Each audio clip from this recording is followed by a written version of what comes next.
Well, this is our very first interview. Maybe I should say that. I'm going to cut that out too. And I'm here with Kim Lindberg, who is a wonderful person inside and out. And I've had the privilege to know her for a couple years now. And she's been through her own struggles and has led her on a great journey. And just to let you know, she's got lots of letters behind her name. So I think I'm going to let her tell you about what they mean. Actually, I only have 2 letters. If you see my website or anything that I might be sending you, you'll see it will say my name, Kim Lindberg, and it will have the initial CHHC, which just stands for Certified Holistic Health Counselor. And then I have a comma, and then you'll also see letters, AADP, which actually stand for the American Association of Drugless Practitioners.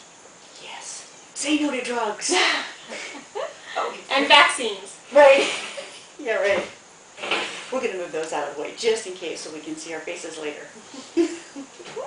So as a health practitioner, what are some of the most common emotional issues that you see when you deal with people? What I see is, maybe not right at first, because people need to open up and feel comfortable and learn to trust me, but a lot of pain, hurts, those type of emotions, social aspects, pressures, anything in just, emotional, could be emotional stuff from childhood, just things that really are stuck with somebody and they don't know how to push it out and move forward. And when there are emotional issues, it can block not only your health, but it can just keep you stuck so that you can't move forward. And that's one of the things that I actually start with to help somebody move forward. Wow, that's awesome.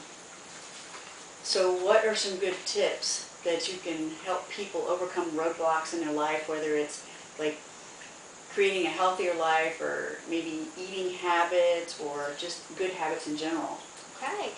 I like to break my food up into 2 categories, primary food and secondary food. For those of you who know me, you probably heard of me mention this before, talked about this in some of my lectures and workshops.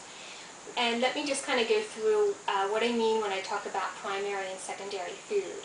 Secondary food is the food that comes on a plate. It's the food that we eat. It's the food that nourishes our bodies.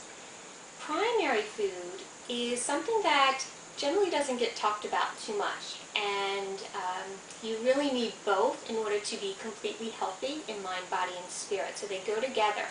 Primary food is your life, which is, I call primary because that's actually even more important than the food you eat. So for those of you out there, that means you can cheat a little bit and still be healthy. I'm sure they'll like to hear that.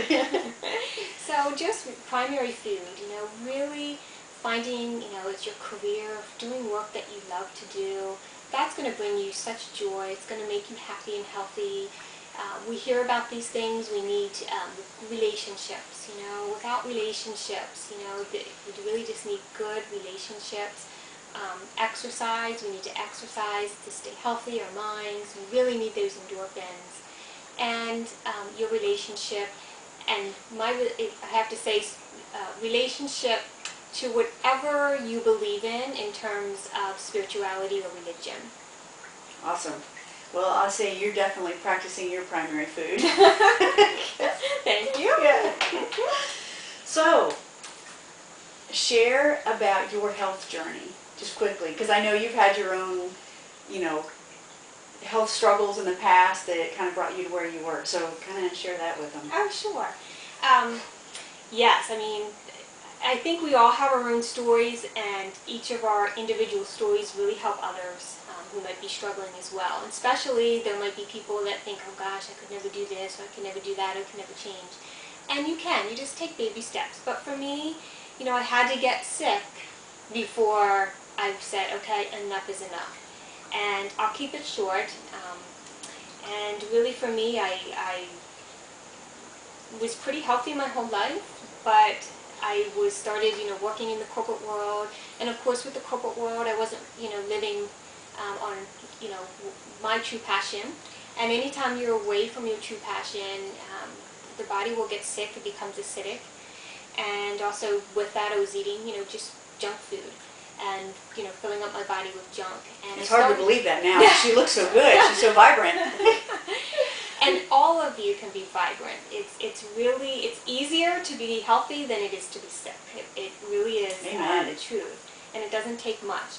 Our bodies love us and they want us well. And I want all of you well. And I just started, simple things that everybody takes for granted, like, well, everybody has sinus infections, and everybody has asthma, and everybody has this, but these things are not normal. Even though society tells us that these things are just normal. It's just a little rosacea, I'll use that one. It's just a little of this. But that's all the body is trying to tell you. Something needs to change. And there are warning signs that if you don't change, things will get terribly worse. So for me, it was chronic sinus infections where I had infections for 7 years, probably was on antibiotics 6 times a year, and at the... I'm having a deja vu moment here. So at that time, towards the end of just being tired of taking antibiotics, I just felt so ill. And during those 7 years, I was always at the doctor's because I was always sick with something else. Which, for example, endometriosis, fibromyalgia, chronic fatigue, all this was related to one disease, which was really a candida fungal issue that I had from all the antibiotics, and which really created, I had no healthy gut bacteria. I was completely depleted, so I was systemic in all of my organs. So I just felt like an old lady. I felt like I was dying, and I knew it was up to me. And the first thing I did was I got down on my knees and I prayed to God and said, "Help me." Awesome. And He took care of me. He said, "You already know what you need to do." And I just started writing and getting unforgiveness out of my heart, forgiving those and forgiving myself. And then I was at the health food store, and I didn't know what these foods were: burdock root, dandelion greens. Right.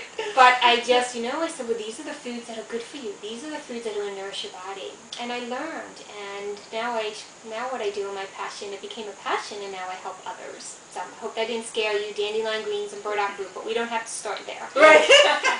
Nice caveat, yeah. That's awesome. That's a great story. And I'm sure many of you can relate to some of this, so keep the ears open and the mind. So what lifestyle choices have you made now, and how do you stay healthy? Yeah, lifestyle. Something I do every morning, and I've been doing this off and on for 5 years, is something that I call morning pages. And in the morning, you can call it evening pages, whatever works best for your schedule. And what I do is, and it kind of is how I'm feeling each day, and I take out a pad and paper, and each day it could be something different. I might ask myself, what do I need to know? What do I need to learn? What do I need to let go of? What do I need to grieve? And then I just start writing. And it's a good way to just keep me in tune with myself. And that is just one of the ways that I really, stay healthy. There's many ways. I mean, that's just one way that anytime you're working on an emotional aspect, that's a great way of writing and journaling. But also I'm in a career that I love. I have people and family that love me and support me, even though they might not understand me, but they definitely love me and support me awesome. because they see me vibrant and happy.